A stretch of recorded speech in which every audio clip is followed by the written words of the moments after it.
In the upcoming versions of iPadOS and macOS, Apple are going to be releasing a feature called Stage Manager.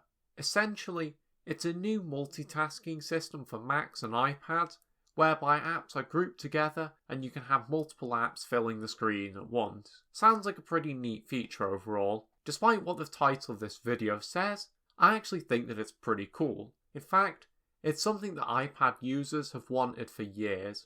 What's done is that in typical Apple fashion, Apple have restricted the feature to only be compatible with new Apple devices that have the M1 chip. In other words, this highly sought after feature will only work on expensive iPads from the past year or two.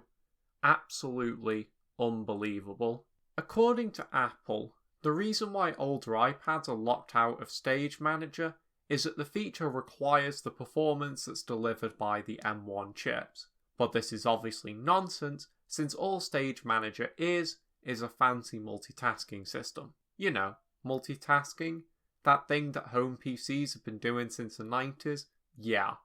In fact, people who've gone through the code on iOS 16 have even found that Apple has a switch that allows them to internally run Stage Manager on older devices. Apparently they tried Stage Manager on these older devices and found the results unsatisfactory. Which, if that's true, why not let users enable the feature and let them judge for themselves if it's satisfactory?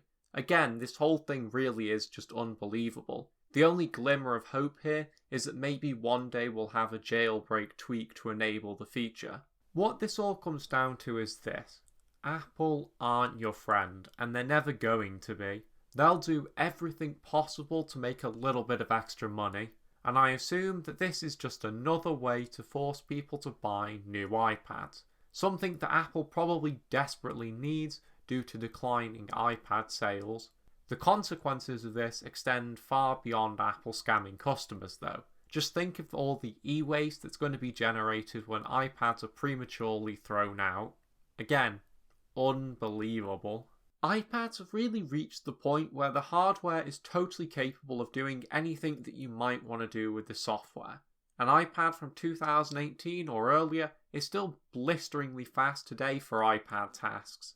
In fact, I regularly edit 4K video on my 2018 iPad Pro and it's totally fine. For this reason, people aren't really buying new iPads because frankly, there's no reason to.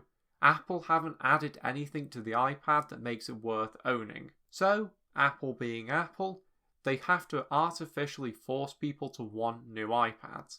Gotta say though, I'm not gonna let this little scheme work on me. I still own a 2018 iPad Pro and this thing is easily the best tablet and laptop I've ever owned.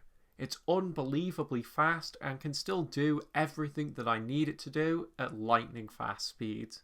Even high-end tasks such as gaming and video editing can do all of this in spite of being nearly 4 years old. I'm not about to buy a new iPad just because Apple's trying to bully me into it. So, in conclusion, Apple can really suck sometimes, and despite how much they pretend they're in favour of consumer rights and that sort of thing, they are still seriously anti-consumer.